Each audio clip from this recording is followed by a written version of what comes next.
وہ ذات بہت ہی بابرکت ہے جس نے اپنے بندے پر قرآن نازل فرمایا تاکہ اہل عالم کو خبردار کرے،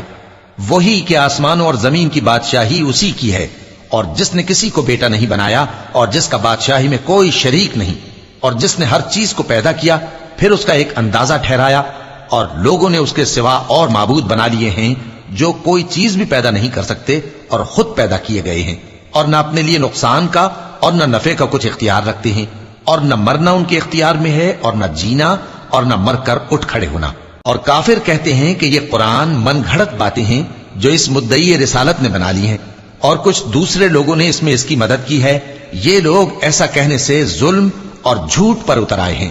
اور کہتے ہیں کہ یہ پہلے لوگوں کی کہانیاں ہیں جن کو اس نے جمع کر رکھا ہے اور وہ صبح و شام اس کو لکھوائی جاتی ہیں۔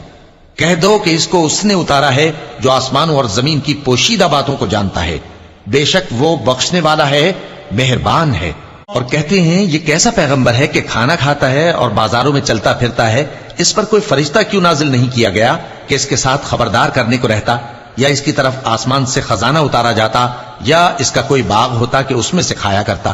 اور ظالم کہتے ہیں کہ تم تو ایک جادو زدہ شخص کی پیروی کرتے ہو۔ اے پیغمبر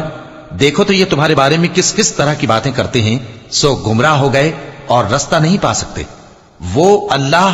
بہت بابرکت ہے جو اگر چاہے تو تمہارے لیے اس سے بہتر چیزیں بنا دے، یعنی باغات جن کے نیچے نہریں بہ رہی ہوں، نیز تمہارے لیے محل بنا دے۔